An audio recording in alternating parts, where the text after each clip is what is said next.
Remue ménage. Remue ménage.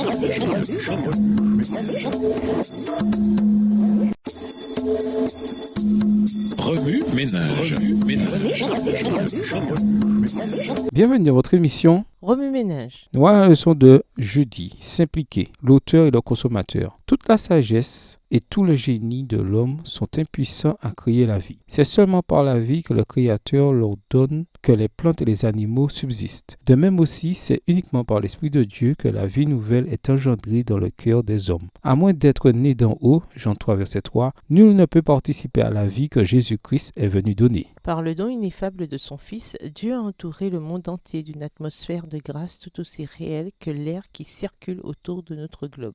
Tous ceux qui consentent à respirer cette atmosphère vivifiante vivront et croîtront jusqu'à la stature d'hommes et de femmes en Jésus-Christ. De même que la fleur se tourne vers le soleil, dont les rayons assurent la symétrie et la perfection, nous devons aussi nous tourner vers le soleil de justice, dont la lumière céleste brillera sur nous et transformera nos caractères à la ressemblance de celui de Jésus-Christ. C'est l'enseignement que donne Jésus quand il dit « Demeurez en moi et je demeurerai en vous ». Comme le sarment ne peut de lui-même porter du fruit s'il ne demeure attaché au cep, ainsi vous ne le pouvez non plus si vous ne demeurez en moi. Sans moi, vous ne pouvez rien faire. Jean 15, versets 4 et 5. Pour vivre saintement, vous dépendez tout aussi complètement de Jésus-Christ que le sarment dépend du cep pour croître et fructifier. Hors de lui, vous êtes sans vie. Vous n'avez aucune force pour résister à la tentation ou pour croître en grâce et en sainteté. En demeurant en lui, en tirant de lui votre vie, vous prospérerez et vous n'aurez à redouter ni sécheresse ni stérilité. Vous serez comme un arbre planté près d'un cours d'eau. Bien des gens s'imaginent devoir accomplir eux-mêmes une partie de cette œuvre.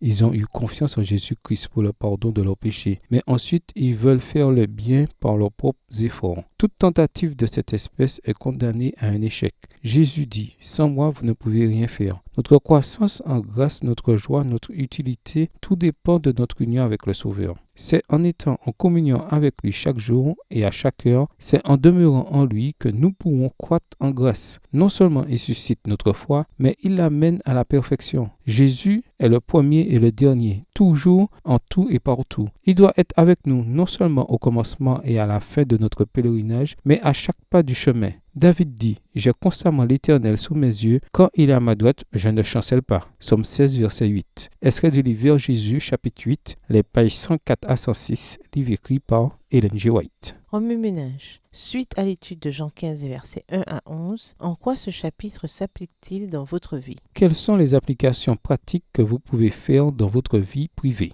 Révisez le passage à mémoriser. En quoi s'applique-t-il à votre vie cette semaine? Au revoir. Et à demain si Dieu veut.